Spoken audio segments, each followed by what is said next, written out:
জিবরাইল আলাইহিস সালাম উনি একজন ফেরেশতা। যারা এরকম ধোঁকামূলক কথা বলে তাদের উত্তর হলো জিবরাইল আলাইহিস সালাম একজন ফেরেশতা, উনি মানব সুরতে এসেছেন।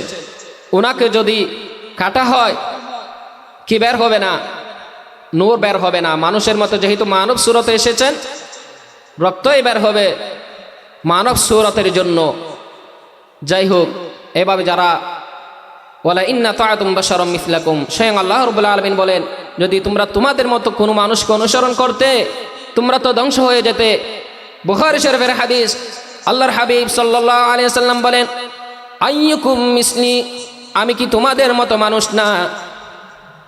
ইউতঈমুনি রাব্বি ওয়া ইয়াসকিনি, আল্লাহ রাব্বুল আলামিন আমাকে খাওয়ান, আল্লাহ রাব্বুল আলামিন আমাকে পান করান। সুবহানাল্লাহ। তিনি নিজেই জিজ্ঞেস করলেন, আইয়ুকুম মিসলি, আমি কি তোমাদের মতো মানুষ? তোমরা তোমাদের মতো মানুষ মনে করছো কেন? এটা এই জন্য যে সৌমুল বিসাল অর্থাৎ ধারাবাহিক রোজা, যেটা সাহারি না খেয়ে ইফতার না করে ধারাবাহিকভাবে রোজা রাখা, এটাকে সৌমুল বিসাল বলা হয়। এটা আল্লাহর হাবিব সাল্লাল্লাহু আলাইহি সাল্লামের জন্য খাস ছিল। তো উনি কি করতেন, যখন সৌমুল বিসাল রাখতে লাগলেন তখন সাহাবায়ে কেরামরা দেখলেন আল্লাহর হাবিব সাল্লাল্লাহু আলাইহি সাল্লাম ধারাবাহিকভাবে রোজা রেখে যাচ্ছেন। তো আমরাও তো আল্লাহর হাবিব সাল্লাল্লাহু আলাইহি সাল্লামের সাহাবী, আমরা ওনাকে অনুসরণ করব, অনুসরণীয় আমরা কি করি, আমরাও ওইভাবে ধারাবাহিকভাবে রোজা রাখি। যখন সাহাবায়ে কেরাম ধারাবাহিকভাবে সৌমুল বিসাল রাখতে লাগলেন তখন তারা অনেকে বেহুশ হয়ে যাচ্ছেন, অনেকে দুনিয়া থেকে চলে যাচ্ছেন। এইভাবে যখন তাদের অবস্থা খারাপ হয়ে গেল, আল্লাহর হাবিব সাল্লাল্লাহু আলাইহি সাল্লাম জিজ্ঞেস করলেন, তোমাদের কি হয়েছে? তোমরা এরকম করছো কেন? তারা উত্তর দিল, ইয়া রাসূলুল্লাহ, ইয়া হাবিবাল্লাহ, আপনি সৌমুল বিসাল ধারাবাহিকভাবে রোজা রাখছেন, আমরাও আপনাকে অনুসরণ করে রোজা রাখছি, সেই জন্য আমরা আমাদের এই অবস্থা। আল্লাহর হাবিব সাল্লাল্লাহু আলাইহি সাল্লাম বলেন, তোমরা কি মনে করো আমি তোমাদের মতো মানুষ? আইয়ুকুম মিসলি, তখন তিনি বলেছেন, আমি কি তোমাদের মতো মানুষ? আমি যেভাবে সৌমুল বিসাল রাখছি তোমরাও রেখে দিছো, এভাবে রেখে দিয়েছ, আমার তো কোনো কিছু হচ্ছে না, আমি তোমাদের মতো এভাবে ঢলে পড়ছি না। কেননা ইউতঈমুনি রাব্বি ওয়া ইয়াসকিনি, স্বয়ং রব্বুল আলামিন আমাকে খাওয়ান, স্বয়ং রব্বুল আলামিন আমাকে পান করান। তাহলে তোমরা তো সাধারণ, তোমরা তো মানুষ। তাহলে বোঝা যায় স্বয়ং রব্বুল আল্লাহর হাবিব সাল্লাল্লাহু আলাইহি সাল্লাম জিজ্ঞেস করেছেন, আমি কি তোমাদের মতো মানুষ? যদি আমরা বলি আপনারা আম্বিয়া ইকরাম আমাদের মতো মানুষ, তাহলে সেই উত্তর স্বয়ং কোরআনে পাকে রব্বুল আলামিন দিয়েছেন। সেই আকীদা হলো কাফেরদের, কোনো মুসলমানদের আকীদা এরকম হতে পারে না। যাই হোক, এইভাবে একটি আয়াতের দলিল দিয়ে, অনেকে দলিল দিয়ে থাকে, আয়াতের শানে নুজুল না বুঝে, আয়াতের বঙ্গানুবাদ পর্যন্ত এরকম নাই, সেটা না বুঝে, সেটা হলো যে সূরা মারইয়ামের আগের আয়াত, সূরা কাহফের শেষ আয়াত, সেখানে রব্বুল আলামিন বলেন, কুল ইন্নামা আনা বাশারুম মিসলুকুম ইউহা ইলাইয়া আন্নামা ইলাহুকুম ইলাহুন ওয়াহিদ। আল্লাহর হাবিব সাল্লাল্লাহু আলাইহি ওয়াসাল্লামের জবানে কাফেরদেরকে বলতে বলেছেন, ইয়া রাসূলুল্লাহ, আপনি ওই কাফেরদেরকে বলে দিন, আমি তোমাদের মতো মানুষ। এইভাবে তোমাদের মতো মানুষ এভাবে বলেছেন, কিন্তু আমার কাছে ওহী আসে। তাহলে ওহী আসলে আর তোমাদের মতো কেমন হলো? আরেকটি কথা হলো মিসলুন অর্থাৎ উপমা, দৃষ্টান্ত তোমাদের মতো, কিন্তু অনেকে মনে করেন মতো তোমাদের মতো মানুষ। তাহলে আমরা অবশ্যই বলি সমস্ত উলামায়ে কেরাম, সেটা যেই দলেরই হোক, সবাই একমত আল্লাহর হাবিব সাল্লাল্লাহু আলাইহি ওয়াসাল্লাম কি ছিলেন? মানুষ ছিলেন। কি ছিলেন? মানুষ ছিলেন। তিনি তো কোনো জিন জাতি থেকে সৃষ্টি হন নাই। রব্বুল আলামিন বলেন, কদ জাআকুম মিনাল্লাহি নূরুন ওয়া কিতাবুম মুবিন। আলহামদুলিল্লাহি রাব্বিল আলামিন ওয়াল আকিবাতু লিল মুত্তাকিন। والصلاة والسلام على من كان نبيا وآدم بين الماء والطين أجمل الأجملين أكمل الأكملين سيدنا وحبيبنا ومولانا محمد وعلى آله وأصحابه أجمعين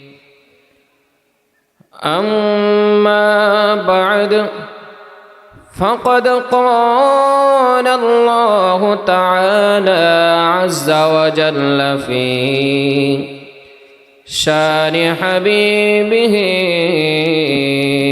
مخبرا وآمرا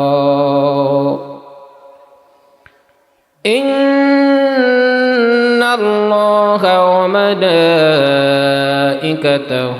يصلون على النبي يا أيها الذين آمنوا صلوا عليه وسلموا تسليما صلى الله على سيدنا محمد وآله وصحابه وسلم اللهم صل على سيدنا مولانا محمد وعلى آل سيدنا مولانا محمد কোথায় রইলেন প্রাণের নবীজি আমাদেরকে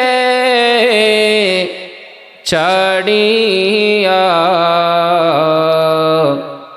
अपनी ছাড়া কি লাভ হবে এই ধরাতে বাঁচিয়া আল্লাহুম্মা সাল্লি আলা সাইয়্যিদিনা মাওলানা মুহাম্মদ ওয়া আলা আলি সাইয়্যিদিনা मौलाना मुहम्मद वो खुदा ने मर्तबा तुझको दिया न किसी को मिले न किसी को मिला न किसी को मिले न किसी को मिला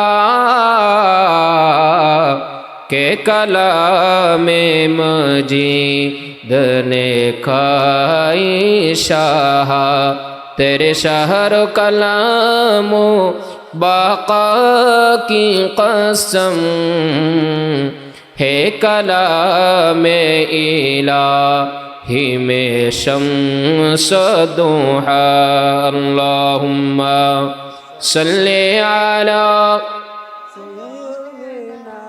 मौलाना मुहम्मद वअला आलि सय्यिदिना मौलाना मुहम्मद अर्श हक़ है मसनद रिफ़अत रसूलुल्लाह की देखनी है हशर में इज़्ज़त रसूलुल्लाह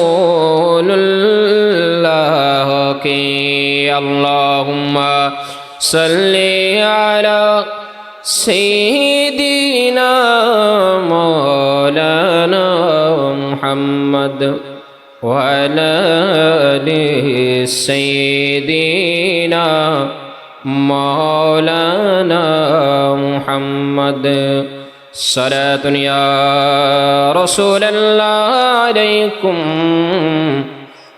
سلام يا حبيب الله عليكم जो नाम मुस्तफ़ा छूमे नहीं दुखते कभी आके जो नाम मुस्तफ़ा छूमे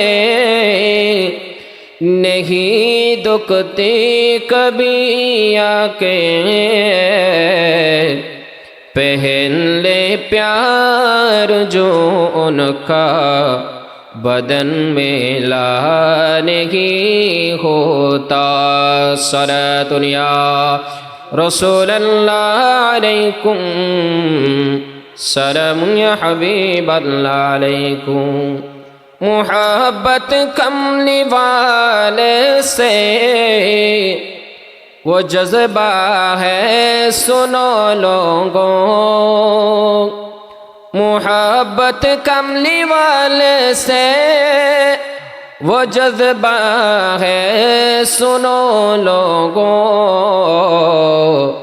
ये जिस मन में समा जाए ये जिस मन में समा जाए वो मन में लाने की होता सलातुन या रसूल अल्लाह अलैकुम सलाम या हबीब अल्लाह अलैकुम वसल्लल्लाहु अला नूरिन के दोशद नूरह पैदा ज़मी अज़ हुब्ब साकिन फलक दर्श के शैदा सलातुन या रसूल अल्लाह अलैकुम सलाम या हबीब अल्लाह अलैकुम अऊज़ु बिल्लाहि मिनश शैतानिर रजीम बिबरकति व बिफज़लि बिस्मिल्लाहिर रहमानिर रहीम قال الله تعالى لقد كان لكم في رسول الله أسوة حسنة صدق الله المولانا العظيم وبلغنا رسوله النبي الحبيب الكريم ونحن على ذلك لمن الشاهدين والشاكرين والحمد لله رب العالمين مولاي صل وسلم دائما أبدا على حبيبك خير الخلق كلهم আমি লিখিব চিঠি দেব তোমায় পাকে পৌঁছে দিও রোজায় আমি লিখিব চিঠি দেব তোমায় পাকে পৌঁছে দিও রোজায় আমি থাকব বসে আশায় চিঠির উত্তর আসবে আমার গায় আমি থাকব বসে আশায় চিঠির উত্তর আসবে আমার গায় আমি লিখিব চিঠি দেব তোমায় পাখি পৌঁছে দিও রোজায় আমি লিখিব চিঠি দেব তোমায় পাখি পৌঁছে দিও রোজায় কবে আসবে মদিনার পয়গাম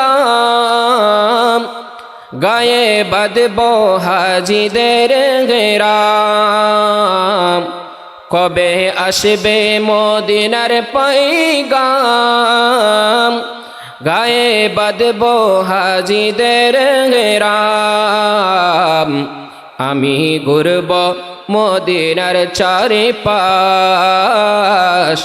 আমি ঘুরব মদিনার চারিপাশ। দু চোখে দেখব সবজে গুম্বদ, আমি লিখিব চিঠি দেব তোমায়, পাখি পৌঁছে দিও রোজায়। তৃষ্ণায় কাতর আমার মন, তৃষ্ণা মিটাবে খুব জমজম। তৃষ্ণায় কাতর আমার মন, তৃষ্ণা মিটাবে খুব জমজম। সে পানি মাখব আমি সারা গায়, সে পানি মাখব আমি সারা গায়। পাখি পৌঁছে দিও রোজায়, আমি লিখিব চিঠি দেব তোমায়, পাখি পৌঁছে দিও রোজায়। মুআজ্জাজ হাদিরিন, সম্মানিত এলাকাবাসী, পূর্ব গুণাগড়ি নতুন পাড়া হুসাইনি যুব কাফেলার উদ্যোগে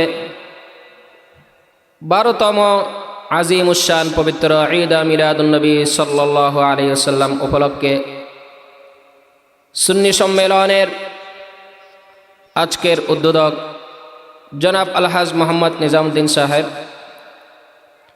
সভাপতি জনাব মোহাম্মদ আবু বকর সাহেব, প্রধান অতিথি জনাব অ্যাডভোকেট ইফতেখার হুসাইন চৌধুরী মোহসিন সাহেব এবং বিশেষ অতিথি জনাব মোহাম্মদ জিসানুল ইসলাম মিটু ভাই, আরও বিশেষ অতিথি জনাব মোহাম্মদ দেলোয়ার হোসেন সাহেব। এতে প্রধান আলোচক হিসেবে উপস্থিত থাকবেন মুহাম্মাদিয়া মুঈনিয়া সুন্নিয়া মাদ্রাসার প্রতিষ্ঠাতা পরিচালক হযরতুল আলহাজ জনাব আল্লামা মুফতি ফরিদুল আলম রিজভী মাদ্দাজিল্লাহুল আলী সাহেব। প্রধান বক্তা হিসেবে উপস্থিত থাকবেন ধর্মপুর আজিজিয়া হুসাইনিয়া সুন্নিয়া দাখিল মাদ্রাসার সুপার সাহেব হযরতুল আল্লামা শওকত আলী আল কাদরি মাদ্দাজিল্লাহুল আলী। আরও বিশেষ অতিথি হজরতে মৌলানা সৈয়দুল আলম সাহেব, বিশেষ বক্তা হজরতে মৌলানা হাফেজ মুফিজুর রহমান আল কাদরি সাহেব সহ আমার মাইকের আওয়াজ যতটুকু যাচ্ছে, মুস্কুরাত আমার সামনে যারা উপস্থিত হয়েছেন, যুবক ভাইয়েরা, বৃদ্ধ বাবারা, কচিকাচা ছোট ভাইয়েরা, সবার প্রতি আমার আন্তরিক সালাম। আসসালামু আলাইকুম ওয়া রাহমাতুল্লাহি ওয়া বারাকাতুহু।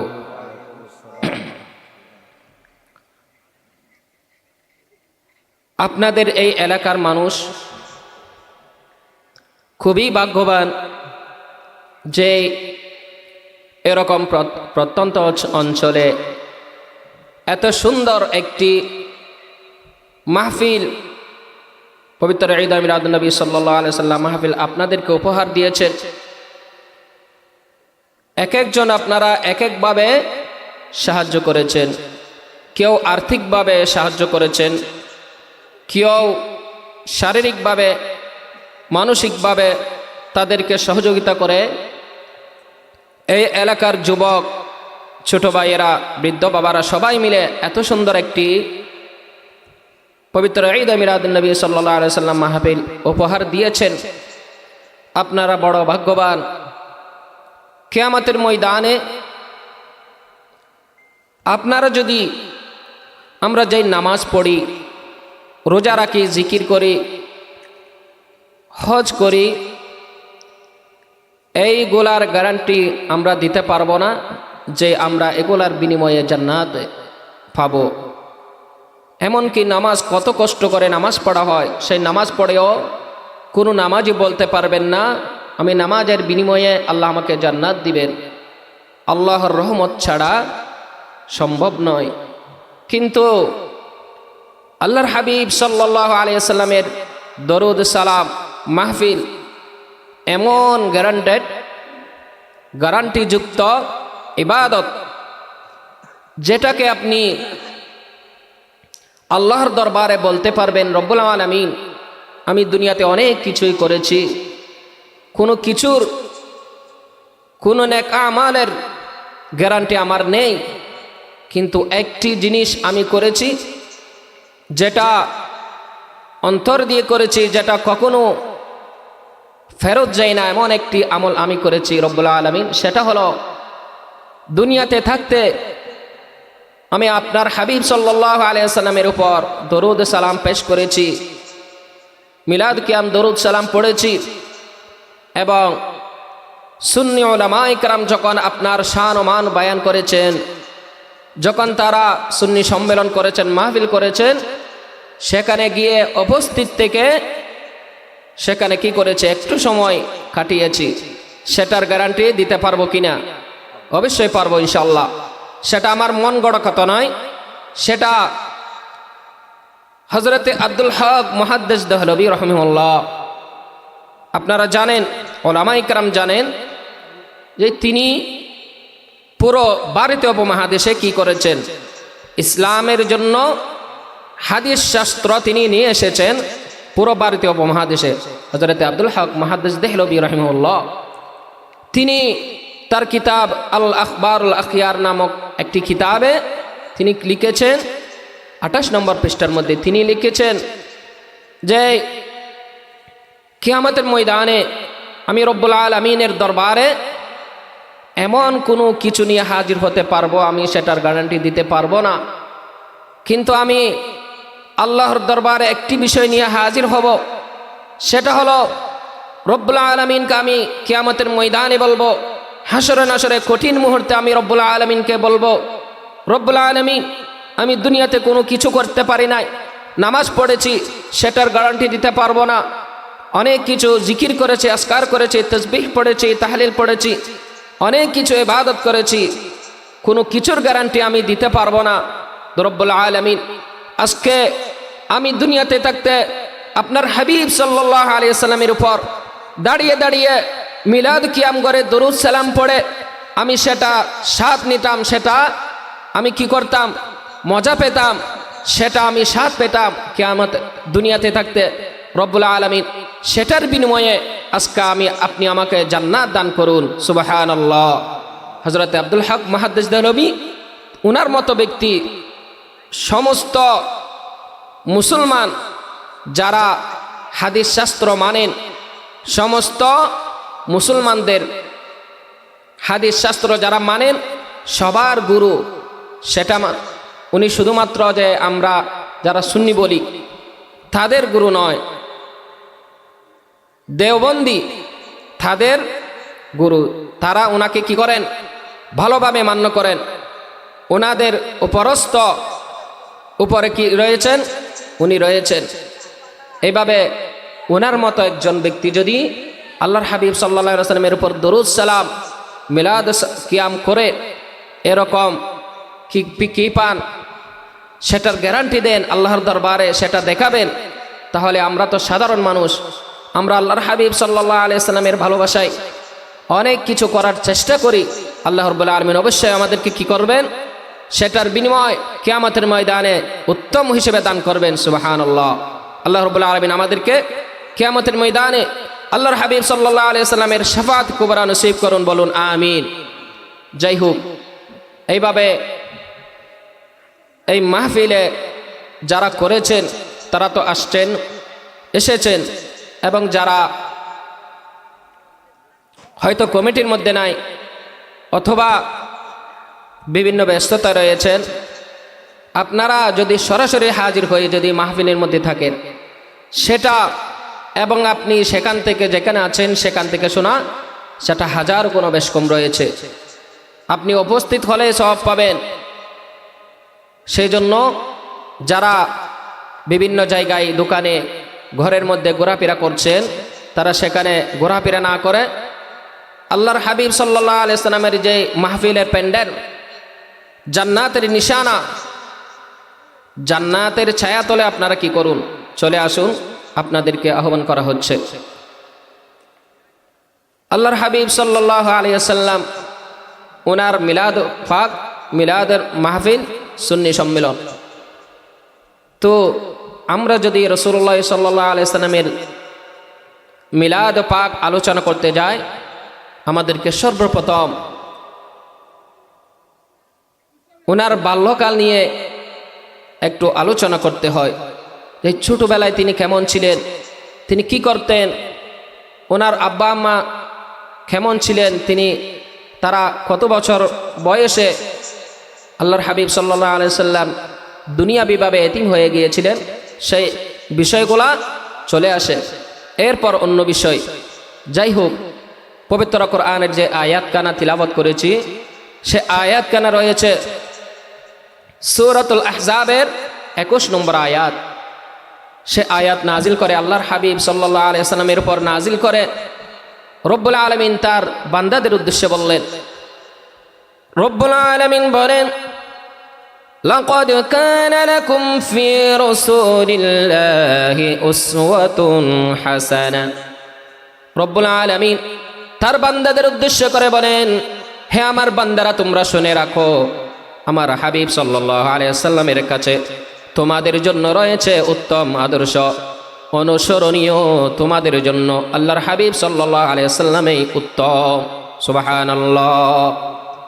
অনুসরণের ক্ষেত্রে আল্লাহর হাবিব সাল্লাল্লাহু আলাইহি সাল্লাম, রাসূলুল্লাহ সাল্লাল্লাহু আলাইহি সাল্লাম তোমাদের জন্য সর্বোত্তম, এবং তার মধ্যে রয়েছে তোমাদের জন্য উত্তম আদর্শ। তো ওনার আদর্শ যখন আমরা গ্রহণ করব, তখন আমাদেরকে অনেকে মনে করেন যে শুধুমাত্র রাসূলুল্লাহ সাল্লাল্লাহু আলাইহি সাল্লাম নবুয়ত প্রকাশের পর থেকে যে 40 বছরে ওনাকে নবুয়ত প্রকাশ করতে বলেছেন। আবার এখানে অনেকে ভুল করেন, সেটা হলো যে নবুয়ত লাভ করেছেন এ কথা বলেন। তো নবুয়ত লাভ এবং নবুয়ত প্রকাশ করা 1000 গুণ বেশ কম রয়েছে। সেখানে ঈমানের ব্যাপার রয়েছে, সেখানে আকীদার ব্যাপার রয়েছে। অথচ শব্দটা খুবই ছোট। নবুয়ত লাভ করা এবং নবুয়ত প্রকাশ করা খুব ছোট শব্দ, কিন্তু শব্দ ছোট হলেও সেখানে ঈমানের ব্যাপার রয়েছে। সেটা কেমন? যেমন আল্লাহর হাবিব সাল্লাল্লাহু আলাইহি সাল্লাম যখন 40 বছরে উপনীত হয়েছেন, তখন এর আগে আল্লাহর হাবিব সাল্লাল্লাহু আলাইহি সাল্লামকে আল্লাহ রাব্বুল আলামিন নবুয়ত প্রকাশের জন্য অনুমতি দেন নাই।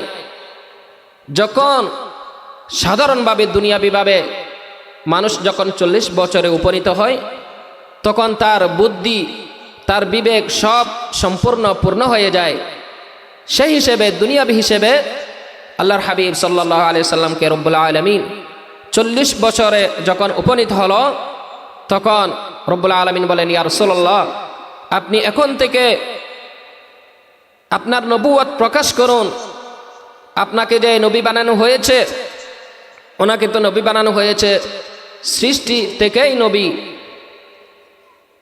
সমস্ত উলামায়ে কিরাম একমত যে পবিত্র কোরআনের অসংখ্য আয়াত দ্বারা সাবিত, যেমন ওয়াইদ আখাযাল্লাহু মিসাকান নাবিয়্যিন, আয়াতে মিসাক, সেটার মধ্যেও রয়েছে, অর্থাৎ অঙ্গীকারের আয়াত, যে আয়াতে আল্লাহ রাব্বুল আলামিন সমস্ত আম্বিয়া কিরামদের কাছ থেকে অঙ্গীকার নিয়েছিলেন যখন আল্লাহর হাবিব সাল্লাল্লাহু আলাইহি সাল্লামকে দুনিয়াতে পাঠানো হবে, তখন যেন আমরা কি করি, সমস্ত আম্বিয়া কিরাম যেন ওনার উপর ঈমান আনে, ওনাকে সাহায্য করে। লা তুমিনুন্না বিহি ওয়া লা তানসুরুন্না, এরকম বলেছেন। যাই হোক, এইভাবে তিনি তো সৃষ্টির শুরু থেকেই নবী ছিলেন, কিন্তু যখন 40 বছর উপনীত হলেন, তখন নবুয়ত প্রকাশের জন্য আল্লাহ রাব্বুল আলামিন বলেন, ইয়া রাসূলুল্লাহ, এতদিন পর্যন্ত আপনাকে আমি ছিনিয়েছি তাদের কাছে, আপনাকে এখন তারা ভালোভাবে চিনেছে, আপনাকে তারা আল আমিন উপাধি দিয়েছে, তারা আপনাকে সত্যবাদী হিসেবে চিনে, তারা আপনাকে সৎ নেক ন্যায়পরায়ণ হিসেবে চিনে। ইয়া রাসূলুল্লাহ, এতদিন পর্যন্ত আপনাকে আমি চিনিয়েছি, এখন আপনাকে যখন তারা চিনে গিয়েছে, এখন আপনি নবুয়ত প্রকাশ করুন। আপনাকে যে নবুয়ত দেওয়া হয়েছে সেটা মানুষের কাছে বলে দিন। সুবহানাল্লাহ। সেই জন্য নবুয়ত প্রকাশ করেছিলেন, লাভ করেন নাই। আর যারা বলেন নবুয়ত লাভ করেছেন, তাদের আকীদা কি সেটা দেখুন। তারা মনে করে যে আল্লাহর হাবিব সাল্লাল্লাহু আলাইহি ওয়াসাল্লাম যখন 40 বছরে উপনীত হলেন, এরপর থেকে তিনি নবী হয়েছেন, এর আগে ওনার কোনো অনুসরণীয় বিষয় আমাদের কাছে নাই। নাউজুবিল্লাহ। ওনারা মনে করে 40 বছরের আগে কোনো অনুসরণের কাজ ওনার পক্ষ থেকে আমাদের নাই, এরকম মনে করে। এবং তারা মনে করে উনি 40 বছরে নবী হয়েছেন, এর আগে অনেকে তো বলে ফেলেছেন যে এর আগে তিনি যে নবী হবেন তিনি নিজেই জানতেন না। এরকম গুস্তাখি যারা আল্লাহর হাবিব সাল্লাল্লাহু আলাইহি সাল্লামকে তাদের মতো সাধারণ মানুষ মনে করে। আরেকটি কথা উদাহরণ স্বরূপ চলে এসেছে, তাদের মতো সাধারণ মানুষ মনে করে, সেটা বললাম।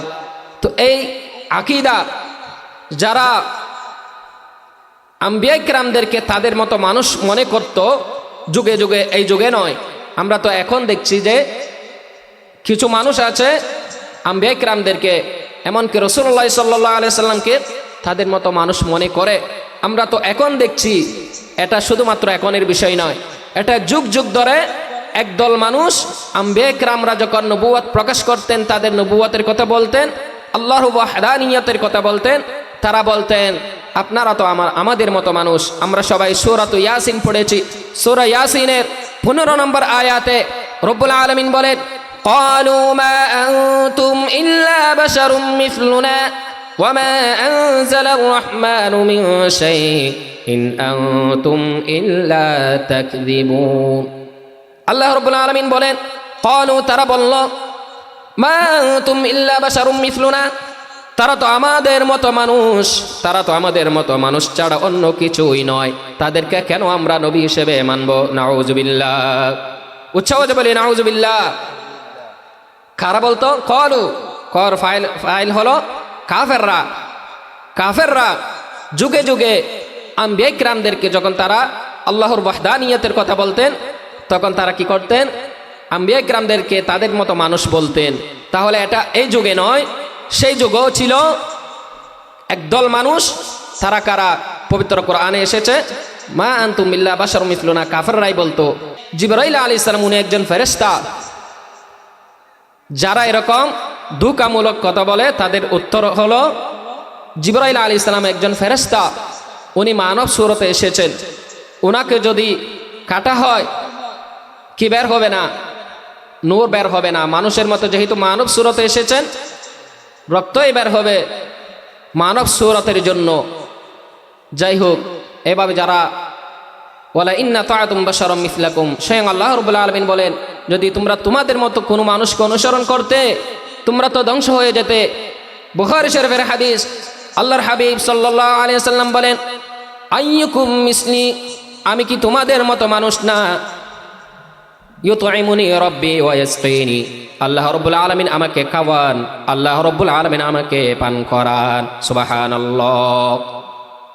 তিনি নিজেই জিজ্ঞেস করলেন, আইয়ুকুম মিসলি, আমি কি তোমাদের মতো মানুষ? তোমরা তোমাদের মতো মানুষ মনে করছো কেন? এটা এই জন্য যে সৌমুল বিসাল অর্থাৎ ধারাবাহিক রোজা, যেটা সাহারি না খেয়ে ইফতার না করে ধারাবাহিকভাবে রোজা রাখা, এটাকে সৌমুল বিসাল বলা হয়। এটা আল্লাহর হাবিব সাল্লাল্লাহু আলাইহি সাল্লামের জন্য খাস ছিল। তো উনি কি করতেন? যখন সৌমুল বিসাল রাখতে লাগলেন, তখন সাহাবায়ে কেরামরা দেখলেন আল্লাহর হাবিব সাল্লাল্লাহু আলাইহি সাল্লাম ধারাবাহিকভাবে রোজা রেখে যাচ্ছেন। তো আমরা তো আল্লাহর হাবিব সাল্লাল্লাহু আলাইহি সাল্লামের সাহাবী, আমরা ওনাকে অনুসরণ করব। অনুসরণীয় আমরা কি করি? আমরা ওইভাবে ধারাবাহিকভাবে রোজা রাখি। যখন সাহাবায়ে কেরাম ধারাবাহিকভাবে সৌমুল বিসাল রাখতে লাগলেন, তখন তারা অনেকে বেহুশ হয়ে যাচ্ছেন, অনেকে দুনিয়া থেকে চলে যাচ্ছেন। এইভাবে যখন তাদের অবস্থা খারাপ হয়ে গেল, আল্লাহর হাবিব সাল্লাল্লাহু আলাইহি সাল্লাম জিজ্ঞেস করলেন, তোমাদের কি হয়েছে, তোমরা এরকম করছো কেন? তারা উত্তর দিল, ইয়া রাসূলুল্লাহ, ইয়া হাবিবাল্লাহ, আপনি সওমুল বিসাল ধারাবাহিকভাবে রোজা রাখছেন, আমরাও আপনাকে অনুসরণ করে রোজা রাখছি, সেই জন্য আমরা আমাদের এই অবস্থা। আল্লাহর হাবিব সাল্লাল্লাহু আলাইহি সাল্লাম বলেন, তোমরা কি মনে করো আমি তোমাদের মতো মানুষ? আইয়ুকুম মিসলি, তখন তিনি বলেছেন, আমি কি তোমাদের মতো মানুষ? আমি যেভাবে সওমুল বিসাল রাখছি তোমরাও রেখে দিছো, এভাবে রেখে দিয়েছো, আমার তো কোনো কিছু হচ্ছে না, আমি তোমাদের মতো এভাবে ঢলে পড়ছি না। কেননা ইউতইমুনি রব্বি ওয়া ইয়াসকিনি, স্বয়ং রব্বুল আলামিন আমাকে খাওয়ান, স্বয়ং রব্বুল আলামিন আমাকে পান করান। তাহলে তোমরা তো সাধারণ, তোমরা তো মানুষ। তাহলে বোঝা যায় স্বয়ং রব্বুল আলামিন, আল্লাহর হাবিব সাল্লাল্লাহু আলাইহি সাল্লাম জিজ্ঞেস করেছেন, আমি কি তোমাদের মতো মানুষ? যদি আমরা বলি আপনারা আম্বিয়া ইকরাম আমাদের মতো মানুষ, তাহলে সেই উত্তর স্বয়ং কোরআনে পাকে রব্বুল আলামিন দিয়েছেন। সেই আকীদা হলো কাফেরদের, কোনো মুসলমানদের আকীদা এরকম হতে পারে না। যাই হোক, এইভাবে একটি আয়াতের দলিল দিয়ে, অনেকে দলিল দিয়ে থাকে, আয়াতের শানে নুজুল না বুঝে, আয়াতের বঙ্গানুবাদ পর্যন্ত এরকম নাই সেটা না বুঝে, সেটা হলো যে সূরা মারইয়ামের আগের আয়াত, সূরা কাহফের শেষ আয়াত, সেখানে রব্বুল আলামিন বলেন, কুল ইন্নামা আনা বাশারুম মিসলুকুম ইউহা ইলাইয়া আন্নামা ইলাহুকুম ইলাহুন ওয়াহিদ। আল্লাহর হাবিব সাল্লাল্লাহু আলাইহি সাল্লামের জবানে কাফেরদেরকে বলতে বলেছেন, ইয়া রাসূলুল্লাহ, আপনি ওই কাফেরদেরকে বলে দিন, আমি তোমাদের মতো মানুষ। এইভাবে তোমাদের মতো মানুষ এভাবে বলেছেন, কিন্তু আমার কাছে ওহী আসে। তাহলে ওহী আসলে আর তোমাদের মতো কেমন হলো? আরেকটি কথা হলো মিসলুন, অর্থাৎ উপমা দৃষ্টান্ত তোমাদের মতো, কিন্তু অনেকে মনে করেন মতো তোমাদের মতো মানুষ। তাহলে আমরা অবশ্যই বলি সমস্ত উলামায়ে কেরাম, সেটা যেই দলেরই হোক, সবাই একমত আল্লাহর হাবিব সাল্লাল্লাহু আলাইহি সাল্লাম কি ছিলেন? মানুষ ছিলেন। কি ছিলেন? মানুষ ছিলেন। তিনি তো কোনো জিন জাতি থেকে সৃষ্টি হন নাই। রব্বুল আলামিন বলেন, ক্বাদ জাআকুম মিনাল্লাহি নূরুন ওয়া কিতাবুম মুবিন, লাকাদ জাআকুম রাসূলুম মিন আনফুসিকুম আজিজুন আলাইহি মা আনিতুম হারিসুন আলাইকুম বিল মুমিনিনা রাউফুর রহিম। তিনি মানব জাতি থেকেই তাকে সৃষ্টি করা হয়েছে। তাহলে তিনি মানুষ, সেটা তো সবাই এক বাক্যে মেনে নিচ্ছি, সবাই এক বাক্যে বলি। তাহলে দেখতেও তো আমাদের মতো, সেটাও তো ভুল না। তিনি মানব, যেহেতু মানুষের মতো মানব জাতি থেকে সৃষ্টি করেছেন, উনাকে যদি রব্বুল আলামিন কোনো জিন জাতির সূরত দিয়ে অথবা অন্য কোনো সূরত দিয়ে যদি আমাদের কাছে ইসলাম প্রচারের জন্য পাঠাতেন, কখনো কোনো মানুষ সামনে আসতো না ইসলাম গ্রহণ করার জন্য, কথাগুলা শোনার জন্য। সেই জন্য মানব জাতির কাছে যেহেতু এসেছেন, সেজন্য তিনি মানব সূরত নিয়েই এসেছেন। তাহলে তিনি মানব সূরত, তিনি মানুষ, সেটা ঠিক আছে। কিন্তু মাটির মানুষ এরকম পবিত্র কোরআনে যেই শব্দ দিয়ে তারা বলে বাশারুম মিসলুকুম, তোমাদের মতো মানুষ, মানুষ হলেই যে মাটি হতে হবে সেরকম কোনো কথা নেই, ঠিক কিনা বলেন? মানুষ হলেই মাটি হবে সেরকম কথা নেই। সেটা উদাহরণ হলো যে আদম আলাইহিস সালামকে আল্লাহ রাব্বুল আলামিন তো হাওয়া দিয়ে সৃষ্টি করেছেন, মা হাওয়া, ওনাদেরকে আদম আলাইহিস সালামকে মাটি দিয়ে সৃষ্টি করেছেন শুধুমাত্র। তো মা হাওয়া আলাইহিস সালাম, ওনাকে ওনার পার্জর থেকে, আবার হযরত ঈসা আলাইহিস সালামকে কিভাবে সৃষ্টি করেছেন? রূহ দিয়ে। ঈসা রূহুল্লাহ, রূহর মাধ্যমে, মাটি দ্বারা নয়। মানুষ হলে মাটি হতে হবে এরকম কোনো কথা নেই, এরকম কোনো যুক্তিও নয়। যদি এরকম হতো তাহলে ঈসা আলাইহিস সালাম বাবা ছাড়া কিভাবে জন্ম হলেন? হযরত ঈসা রূহুল্লাহ, জিবরাইল আলাইহিস সালামের পুৎকারের মাধ্যমে আল্লাহ রাব্বুল আলামিন ওনাকে সৃষ্টি করেছেন। তাহলে উনিও তো মাটি না।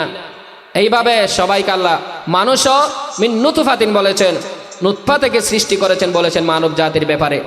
তাহলে যে মানুষের সূরত যদি হয়, তাহলে তাকে মানুষ মাটি হতে হবে এরকম কোনো যুক্তি নেই, এরকম কোনো কথা নেই।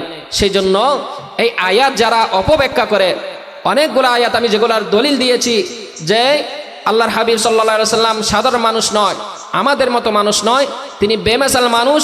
তিনি মানব জাতি থেকে সৃষ্টি হয়েছেন ঠিকই, কিন্তু তিনি নূরের নবী।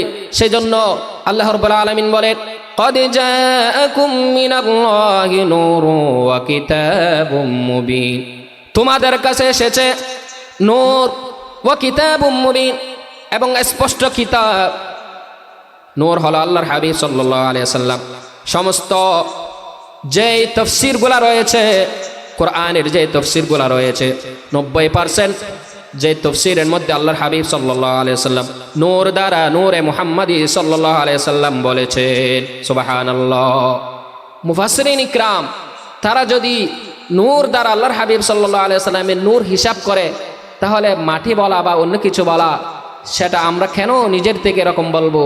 যাই হোক, আকসার উলামা একটি কথা, বেশিরভাগ আলেম যেটা বলেছেন সেটাই বলতে হবে। সেই জন্য আল্লাহর হাবিব সাল্লাল্লাহু আলাইহি সাল্লাম নূর, এবং আল্লাহর হাবিব সাল্লাল্লাহু আলাইহি সাল্লাম কীরকম নূর, আর সেটার বিশ্লেষণ করার দরকার আমাদের নেই, দরকার নেই। শুধুমাত্র আল্লাহর হাবিব সাল্লাল্লাহু আলাইহি সাল্লাম আল্লাহ নূর দিয়ে সৃষ্টি করেছেন, সেটা যুগ যুগ ধরে, সেটা আল্লাহর হাবিব সাল্লাল্লাহু, যখন মাটি ছিল না তখনও তো আল্লাহর হাবিব সাল্লাল্লাহু আলাইহি সাল্লামকে সৃষ্টি করেছেন। তাহলে যখন মাটির অস্তিত্ব ছিল না তখন হয়তো আল্লাহর হাবিব সাল্লাল্লাহু আলাইহি সাল্লামকে সৃষ্টি করেছেন। তাহলে বোঝা যায় মাটির আগেই রাসূলুল্লাহ সাল্লাল্লাহু আলাইহি সাল্লাম, আল্লাহর হাবিব সাল্লাল্লাহু আলাইহি সাল্লামের শান ও মান মর্যাদা আমাদেরকে বোঝার তৌফিক দান করুন। যাই হোক, এইভাবে বলতে গেলে সারা রাত চলে যাবে। তো রাসূলুল্লাহ সাল্লাল্লাহু আলাইহি সাল্লামের আদর্শ আমাদেরকে কি করতে হবে? আমাদেরকে অনুসরণ করতে হবে। আমরা যদি আল্লাহর হাবিব সাল্লাল্লাহু আলাইহি সাল্লামের আদর্শ অনুসরণ করতে পারি, ওনাকে আমরা যদি মুহাব্বত করতে পারি, তাহলে আমাদের দিন দুনিয়া উভয় জাহান কামিয়াব হবে। আল্লাহ রাব্বুল আলামিন বলেন, কুল ইন কুনতুম তুহিব্বুনাল্লাহা ফাত্তাবিউনি ইউহিব্বুকুমুল্লাহ ওয়া ইয়াগফির লাকুম যুনুবাকুম ওয়াল্লাহু গফুরুর রহিম। ইয়া রাসূলুল্লাহ, ইয়া হাবিবাল্লাহ, আপনি আপনার উম্মতদেরকে বলে দিন, তারা যদি আমাকে ভালোবাসতে চায়, আমার ভালোবাসা তারা যদি পেতে চায়, তারা যেন আপনাকে মুহাব্বত করে, আপনাকে অনুসরণ করে। সুবহানাল্লাহ। এই আয়াতের উর্দু কাব্যিক অনুবাদ করেছেন হযরতে দার্শনিক কবি আল্লামা ইকবাল রাহিমাহুল্লাহ। তিনি কত সুন্দর করে বলেছেন, কি মুহাম্মদ সে ওয়াফা तूने तू हम तेरे है, ये जहाँ चीज है क्या, लोह कलम तेरे है। सल्ले अला रसूलिना सल्ले अला मुहम्मदिन सल्ले अला हबीबिना सल्ले अला मुहम्मदिन। सुबहानाल्लाह। কত সুন্দর করে পবিত্র কোরআনের কাব্যিক অনুবাদ করেছেন। সেটা আবার আমাদের কবি কাজী নজরুল ইসলাম, তিনিও আশিক রসুল কবি, তিনিও কি করেছেন, আল্লাহকে যে পাইতে চায়। শোনেন নাই ভাইরা, শোনেন নাই? এটা তো কবি নজরুলের রাসূলুল্লাহ সাল্লাল্লাহু আলাইহি ওয়াসাল্লামের প্রতি গজল। তিনি অনেক গজল গেয়েছেন, ত্রিভুবনের প্রিয় মুহাম্মদ, এভাবে অনেক অসংখ্য গজল তিনি গেয়েছেন। তিনি সেখানে এই গজলটি আল্লামা ইকবাল রহমতুল্লাহ আলাইহির যে কাব্যিক অনুবাদ, কি মোহাম্মদ সে ওয়াফা তूने तू हम तेरे है, ये जहाँ चीज है क्या लौह कलम तेरे है, কুল ইন কুনতুম তুহিব্বুনাল্লাহ ফাত্তাবিউনি ইউহিব্বুকুমুল্লাহ, সেই আয়াতের কি করেছেন, বাংলায় অনুবাদ করেছেন, কাব্যিক অনুবাদ। সেটা গজল হিসেবে তিনি কি করেছেন, আল্লাহকে যে পাইতে চায়, আল্লাহকে যে পাইতে চায়, হযরতকে ভালোবেসে, হযরতকে ভালোবেসে, अर्श कुर्सी लोह कालम, अर्श कुर्सी लोह कालम, ना चाहिए पेच से, हजरत के ভালোবেসে, হযরত কে ভালোবেসে। সুবহানাল্লাহ। সুবহানাল্লাহ। দেখুন আল্লাহর হাবিব সাল্লাল্লাহু আলাইহি সাল্লামের অনুসরণ ভালোবাসা সেটা উম্মতের উপর ওয়াজিব ফরজ। সেই জন্য আল্লাহর হাবিব সাল্লাল্লাহু আলাইহি সাল্লামের শানে কটূক্তি হয়ে যায়, বিয়াদবি হয়ে যায়। এরকম একটি শব্দ যদি আমরা বলি, আমাদের জীবনের সমস্ত যে নেক আমল, সেটা নামাজ হোক, রোজা, হজ, যাকাত, যত ধরনের ইবাদতই হোক, রব্বুল আলামিন বলেন আন তাহবাতা আমালুকুম ওয়া আনতুম লা তাশউরুন। তোমরা যদি আমার হাবিব সাল্লাল্লাহু আলাইহি সাল্লামের আওয়াজের উপর আওয়াজ করো, তাহলে তোমাদের জীবনের সমস্ত নেক আমল আমি ধ্বংস করে দেব, তোমরা বুঝতেও পারবে না, তোমরা টেরও পাবে না। সুবহানাল্লাহ। আল্লাহর হাবিব সাল্লাল্লাহু আলাইহি সাল্লামের শানে যদি সামান্য কি হয়ে যায়, বেয়াদবি হয়ে যায়, তাহলে আল্লাহ রাব্বুল আলামিন সমস্ত নেক আমল ধ্বংস করে দেবেন। আর ধ্বংস তো করবেন, কিন্তু আমরা বুঝতেও পারবো না। কত বড় ডেঞ্জারাস কথা। আমরা যদি বুঝতে পারি আমরা তো তাওবা করব, আমরা যদি বুঝতে পারি তাওবার সুযোগ রয়েছে। কিন্তু রব্বুল আলামিন বলেন আল্লাহর হাবিব সাল্লাল্লাহু আলাইহি সাল্লাম আমার হাবিবের শানে যদি বেয়াদবি করো, তোমাদেরকে বুঝতেও দেব না, তোমরা টেরও পাবে না, তোমাদের জীবনের সমস্ত নেক আমল ধ্বংস হয়ে যাবে নিমিষে। সেই জন্য আমাদের এমন শব্দ চয়ন যেন আমরা আল্লাহর হাবিব সাল্লাল্লাহু আলাইহি সাল্লাম দু জাহানের বাদশা নবী মুহাম্মদ রাসূলুল্লাহ সাল্লাল্লাহু আলাইহি সাল্লামের শানে না বলি, তিনি আমাদের জন্য যদি কিয়ামতের ময়দানে সুপারিশ না করেন, উম্মতের কোনো গন্তর থাকবে না, আমরা গুনাহগার উম্মত। আল্লাহর হাবিব সাল্লাল্লাহু আলাইহি সাল্লাম বলেন শাফাআতি লি আহলিল কাবাইরি মিন উম্মতি, আমি আমার এমন উম্মতদের জন্য সুপারিশ করব যাদের জন্য জাহান্নাম ওয়াজিব হয়ে গেছে। সুবহানাল্লাহ। এইভাবে একজন ব্যক্তি বলেছিলেন, একটা ভিডিও দেখেছি, আপনারাও শুনেছেন হয়তো।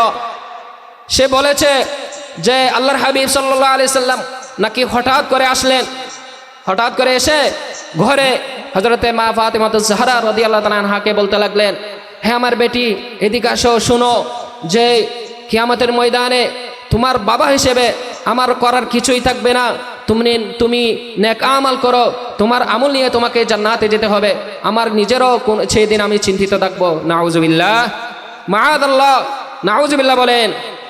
এরকম কথা যদি কোনো মুসলমান আল্লাহর হাবিব সাল্লাল্লাহু আলাইহি সাল্লামের শানে বলে যে নিজেই চিন্তিত থাকবেন এবং কাউকে জান্নাতে নিতে পারবেন না, এরকম কথা যদি কোনো মুসলমান বলে, তাহলে আমরা খুব ব্যথিত হয়ে যায় সে কেমন মুসলমান। এরকম অনেকে তো এরকমই বলেছেন যে আল্লাহর হাবিব সাল্লাল্লাহু আলাইহি সাল্লামের শানে বলেছেন যে কিয়ামতের ময়দানে তিনি তো নিজের পরের কল্যাণ তো দূরের কথা, নিজের কল্যাণও করতে পারবেন না। নাউজুবিল্লাহ, এরকমই কথা বলেছেন বড় বড় বক্তারা। যাই হোক, এইরকম সতর্ক থাকতে হবে। রব্বুল আলামিন তো বলেছেন আন তাহবাতা আমালুকুম, এগুলা আল্লাহর হাবিব সাল্লাল্লাহু আলাইহি সাল্লামের শানে যে বেয়াদবি, সেটা বোঝার জন্য মাস্টার্স ডিগ্রি পাস করতে হয় না, সাধারণ জ্ঞান দিয়ে আমরা বুঝতে পারি এগুলা বেয়াদবিমূলক শব্দ। যেখানে আল্লাহর হাবিব সাল্লাল্লাহু আলাইহি সাল্লাম কিয়ামতের ময়দানের কথা তো আপনারা উলামায়ে কেরামদের কথা শুনেছেন, মানুষের ভয়াবহ অবস্থা হবে কিয়ামতের ময়দানে। রব্বুল আলামিন বলেন লিমানিল মুলকুল ইয়াওমা লিল্লাহিল ওয়াহিদিল কাহ্হার। দুনিয়াতে রাজা চিনে, বাদশা চিনে অহংকার করেছো, কোনো মানুষকে মানুষ মনে করো নাই, কোনো প্রজাকে তোমরা মানুষ মনে করো নাই, নিজেদেরকে অনেক কিছু মনে করেছো।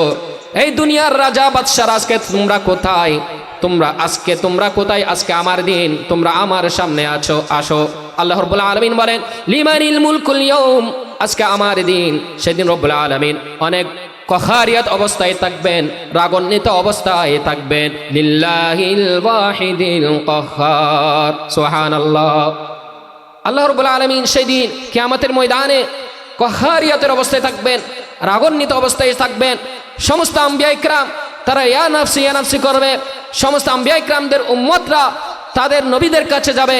তারা যখন বলবে হে আমার নবী, দুনিয়াতে আপনার অনুসরণ করেছি, আপনাকে আমরা নবী মেনেছি, আজকে কিয়ামতের ময়দানে আল্লাহ রাব্বুল আলামিনের সামনে যেতে আমাদের অনেক ভয় লাগছে, আপনি আমাদের জন্য সুপারিশ করুন। সেই কথা যখন অন্যান্য আম্বিয়া ইকরামদের তাদের উম্মতরা বলবে, তারা বলবে আজকে রব্বুল আলামিনের কহারিয়ত দেখে আমাদের ভয় লাগছে, আজকে আমরা কোনো কিছু করতে পারবো না। সেই উত্তর দেওয়ার পর তারা সবাই সমস্ত আম্বিয়া ইকরামরা মিলে আল্লাহর হাবিব সাল্লাল্লাহু আলাইহি ওয়াসাল্লামের দরবারে পাঠিয়ে দিবেন। তারা সবাই গিয়ে আল্লাহর হাবিব সাল্লাল্লাহু আলাইহি ওয়াসাল্লামের দরবারে বলবেন, ইয়া রাসূলুল্লাহ, আমাদের আম্বিয়া ইকরাম নবীরা সবাই মিলে আমাদেরকে আপনার দরবারে পাঠিয়েছে। আজকে আল্লাহ রাব্বুল আলামিনের কাহারিয়াত দেখে আমাদের ভয় রাখছে, তিনি রাগান্বিত অবস্থায় রয়েছেন, আপনি আমাদের জন্য সুপারিশ করুন। সাথে সাথে দুজাহানের বাদশা নবী মুহাম্মদুর রাসূলুল্লাহ সাল্লাল্লাহু আলাইহি ওয়াসাল্লাম বলবেন, আনা লাহা সুবহানাল্লাহ। তিনি বলবেন, আমি তো এই জন্যই, আল্লাহ রাব্বুল আলামিন আমাকে এই জন্যই সৃষ্টি করেছেন। রব্বুল আলামিন তার হাবিব সাল্লাল্লাহু আলাইহি ওয়াসাল্লামকে ওয়াদা দিয়েছিলেন যে তিনি তাকে খুশি করবেন। সূরাতুদ দুহা রব্বুল আলামিন বলেন, ওয়ালা সাউফা ইউতিকা রাব্বুকা ফাতারদা। ইয়া রাসূলুল্লাহ, ইয়া হাবিবাল্লাহ, আপনাকে আমি এমন ভাবে দিব যে আপনি খুশি হয়ে যাবেন। সুবহানাল্লাহ। সমস্ত আম্বিয়া ইকরামদেরকে আল্লাহ রাব্বুল আলামিন এক একটি নির্দিষ্ট দোয়া দিয়েছিলেন, যে কাজ দিয়েছিলেন, যে আপনি যদি এটা করেন তাহলে আপনার এই দোয়াটা কবুল করা হবে, আপনি করুন। এইভাবে সমস্ত আম্বিয়া ইকরাম তারা দুনিয়াতে চেয়ে নিয়ে ফেলেছিলেন, সেটা উম্মতদের জন্য হোক, সেটা নিজেদের জন্য হোক। কিন্তু আল্লাহর হাবিব সাল্লাল্লাহু আলাইহি সাল্লাম জানেন কিয়ামতের ময়দানে তার উম্মতদের ভয়াবহ অবস্থা হবে, তখন আমার এই রব্বুল আলামিন যেটা আমাকে দিবেন, ওয়াদা দিয়েছেন, সেটা কাজে আসবে। সেজন্য দুনিয়াতে সেই দোয়া তিনি না করে রেখে দিয়েছিলেন কিয়ামতের ময়দানের জন্য। কিয়ামতের ময়দানে যখন তিনি বলবেন, আনা লাহা, আমি তো এই জন্যই, আল্লাহ রব্বুল আলামিনের কাছে এই আয়াতটি পড়বেন।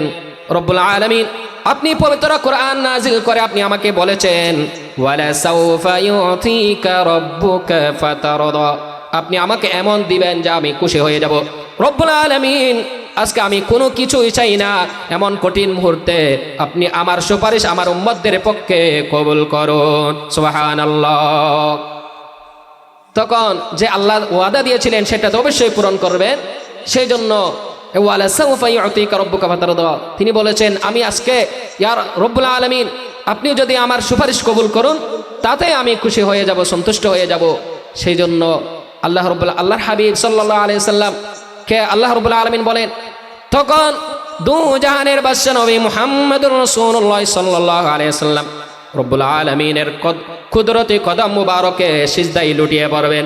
সিজদা দেওয়ার সাথে সাথে আল্লাহ রাব্বুল আলামিনের কাহারিয়ত দূর হয়ে যাবে, রাগান্বিত অবস্থা দূর হয়ে যাবে। কেননা তিনি তো দুজাহানের বাদশা নবী, তিনি ওনাকে আল্লাহ রাব্বুল আলামিন হাবিব বানিয়েছেন, অন্যান্য আম্বিয়া ইকরামদের থেকে তিনি খলিল বানিয়েছেন, তিনি ঈসা রূহুল্লাহ বানিয়েছেন, তিনি খলিলুল্লাহ বানিয়েছেন। কিন্তু আল্লাহর হাবিব সাল্লাল্লাহু আলাইহি সাল্লামকে তিনি হাবিব বানিয়েছেন। ওনার যে চাওয়া সেটা পূরণ করার জন্য আল্লাহ রাব্বুল আলামিনের সমস্ত গজব রহমতে পরিণত হয়ে গেছে। সুবহানাল্লাহ। এইভাবে যখন আল্লাহ রাব্বুল আলামিন বলবেন, ইরফা রাসাক ইয়া হাবিবাল্লাহ, আপনি আপনার মাথা উত্তোলন করুন, তুলুন।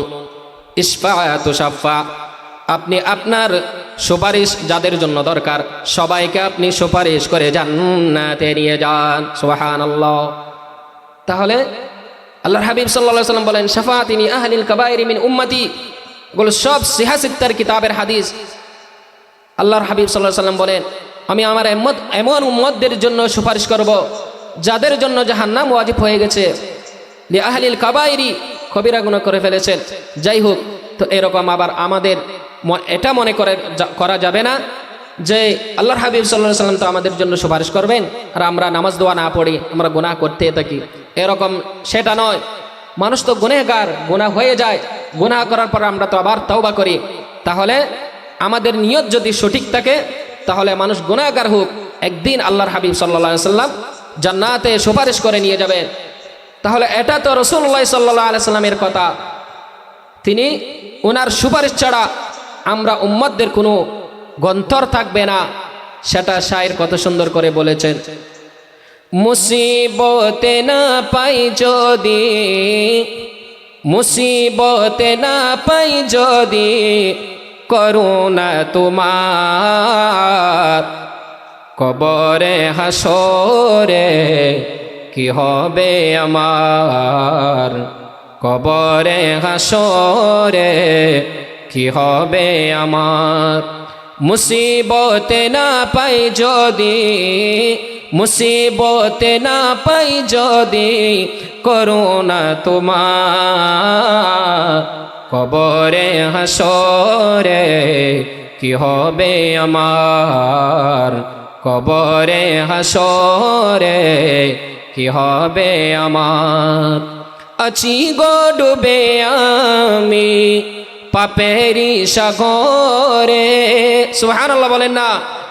আছি গো ডুবে আমি পাপেরি সাগরে, না জানি কি হবে ওপারে হাসরে, না জানি কি হবে ওপারে হাসরে। তোমারি সুপারিশ বিনে, তোমারি সুপারিশ বিনে কেমনে হব পার। কবরে হাসরে কি হবে আমার। কবরে হাসরে কি হবে আমার। সুবহানাল্লাহ, সুবহানাল্লাহ, আল্লাহু আকবার। দেখুন আল্লাহর হাবিব সাল্লাল্লাহু আলাইহি সাল্লামের সুপারিশ ছাড়া অন্যান্য আম্বিয়া কিরাম ইয়া নফসি ইয়া নফসি করবে। সেখানে যদি দুনিয়ার কোনো মানুষ বলে যে হে আমার মেয়ে ফাতেমা কিয়ামতের ময়দানে আমার চিন্তায় আমি থাকবো, নাউজুবিল্লাহ, এগুলা বলতেও লজ্জা লাগে, বলতেও মনে হয় বেয়াদবি হয়ে যাচ্ছে। আমরা যদি আল্লাহর হাবিব সাল্লাল্লাহু আলাইহি সাল্লামের আমরাও উম্মত, আমাদের যদি অন্তরে এরকম ব্যথা লাগে, সামান্য আপনি যেটা বলেছেন সেটা বলতেও যদি আমাদের কষ্ট লাগে, আমাদের মনে হয় যে বেয়াদবি হয়ে যাচ্ছে, আর আপনি বলেই ফেলেছেন, তাহলে আপনি কেমন উম্মত। দুনিয়াতে যদি তওবা না করে তাহলে তার কোনো গন্থর থাকবে না।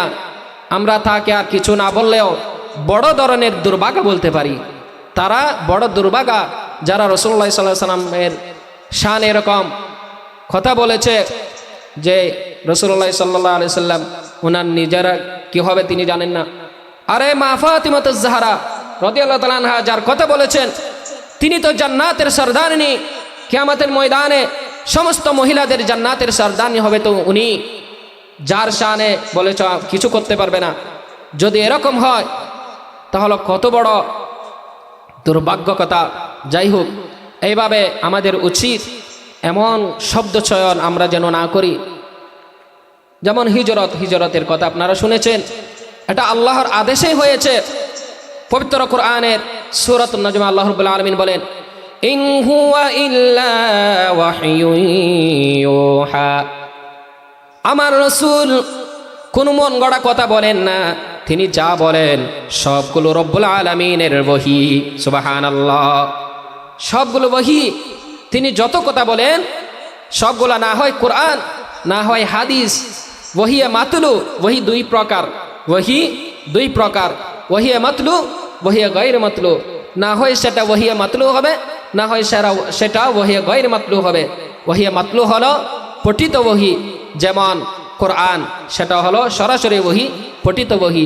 আর ওহিয়ে গায়র মাতলু হলো অপঠিত ওহি, যেমন রাসূলুল্লাহ সাল্লাল্লাহু আলাইহি ওয়াসাল্লামের হাদিসে পাক। সেই জন্য আল্লাহ রাব্বুল আলামিন স্বয়ং বলেছেন, আমার রাসূল নিজের থেকে কোনো কিছু বলেন না, যা কিছু বলেন সবগুলো আমারই কথা, আমারই ওহী। সেজন্য তোমরা মনে করো না যে আমার রাসূল বলেছেন কোরআনে নাই, সেজন্য সেটা মান্য করা যাবে না, এরকম কোনো কথা বলা যাবে না। যাই হোক, এইভাবে আল্লাহর হাবিব সাল্লাল্লাহু আলাইহি ওয়াসাল্লামের শানে যদি কেউ বলে যে হিজরত কি করেছেন, মক্কা থেকে মদিনায় পালিয়ে গিয়েছেন, নাউজুবিল্লাহ, নাউজুবিল্লাহ, মক্কা থেকে মদিনায় নাকি পালিয়ে গেছেন। আহা, কোনো মুসলমান এরকম কথা বলে সেটা খুব তাজ্জুব বিষয়, ভেরি স্ট্রেঞ্জ, খুব আশ্চর্য লাগে। এরকম কোনো মুসলমান পালিয়ে গেছেন, সে দুশ্মনের সাথেও ব্যবহার করে না এরকম শব্দ। এটা আল্লাহর আদেশে যে ইন হুয়া ইল্লা ওয়াহয়ুন ইউহা, আল্লাহর ওহী ছাড়া আল্লাহর হাবিব সাল্লাল্লাহু আলাইহি ওয়াসাল্লাম কোনো কিছু বলেন না, কোনো কিছু করেন না। তাহলে যে মক্কা থেকে মদিনায় কেন যেতে হয়েছে, রব্বুল আলামিন বলেছেন যেটা ভালো হবে, কি ভালো হবে সেটা রব্বুল আলামিন জানেন, কোনটা ভালো হবে সেটা রব্বুল আলামিন জানেন। সেজন্য আল্লাহর হাবিব সাল্লাল্লাহু আলাইহি সাল্লামকে বলেছেন, ইয়া রাসূলুল্লাহ, আপনার জন্য আপনি যদি মক্কা থেকে মদিনায় হিজরত করেন, আপনার ইসলাম প্রচারের জন্য সহায়ক হবে। আপনার গোত্র আপনাকে মানছে না, যারা ওইখানে রয়েছে তাদের প্রতি আপনার প্রতি তাদের টান রয়েছে। আপনার নানার বাড়ি সেখানে কি হবে, আপনি সেখানে ইসলাম ভালোভাবে প্রচার করতে পারবেন, অনেকে আপনার কথা শুনবে। কিন্তু আপনার স্বগোত্র সেখানে আপনি বড় হয়েছেন, তারা তো আপনাকে মানছে না। ইয়া রাসূলুল্লাহ, আপনার জন্য যদি হিজরত করেন সেটাই ভালো হবে। কত সুন্দর শব্দ হিজরত, সেটাকে পালিয়ে যাওয়া নাকি? পালিয়ে যাওয়া কোনো মানুষ এই পর্যন্ত ফেরার শব্দ, ফাররা ফেরারুন, ফেরার হওয়া অর্থাৎ পালিয়ে যাওয়া, এইরকম শব্দ কেউ ব্যবহার করেনি, কোনো কোরআনে নাই, হাদিসে নাই, ইতিহাসে নাই। এরকম একটি শব্দ ব্যবহার করেছে যে মক্কা থেকে মদিনায় পালিয়ে গেছেন। কোন মুসলমান তার নবীর শানে এরকম কথা বলতে পারে না। আল্লাহ রাব্বুল আলামিন আমাদেরকে এই ধরনের কটূক্তি, এই ধরনের খারাপ শব্দ চয়ন, যেগুলো দ্বারা আনতাহবাতু আমালুকুম ওয়া আনতুম লা তাশউরুন, জীবনের সমস্ত নেক আমাল ধ্বংস হয়ে যাবে, আমরা বুঝতে পারবো না। আল্লাহ রাব্বুল আলামিন আমাদেরকে এমন শব্দ চয়ন আল্লাহর হাবিব সাল্লাল্লাহু আলাইহি সাল্লামের শানে যেন না করি। আল্লাহ রাব্বুল আলামিন আমাদেরকে তৌফিক দান করুন। এবং দেশে অনেক ধরনের আকীদার মানুষ রয়েছে, যার যার আকীদা সে কি করবে, প্রকাশ করবে। তো আমাদের বাংলাদেশ সেটা তো ইসলামী কান্ট্রি নয়। আমাদের কাজ হবে কোনো মানুষ যখন অপরাধ করবে তাকে সরকারের কাছে কি দাও, প্রশাসনের কাছে তুলে দেওয়া। কি বিচার হবে, কোনটার কি বিচার, কোন ধরনের কাজের কি বিচার, সেটা লিখিত রয়েছে। সে অনুযায়ী দেশে রাষ্ট্র কি করবে, ব্যবস্থা নিবে, শাস্তি দিবে। কিন্তু আমাদের দেশে দেখা যায় আমরা আইন হাতে নিয়ে ফেলেছি, এটা কখনো উচিত নয়। আমাদের দেশ এরকম দেশ নয়। যদি এভাবে চলতে থাকে, আইন হাতে নেওয়া হয়, আপনার সন্তানকে কেউ মেরেছে, সে খুব থেকে আবার তাকে মেরে ফেলবে, আবার সে তার রাগ উঠবে যে আমার বাবাকে উনি মেরে ফেলেছে, আমিও তাকে মেরে ফেলি।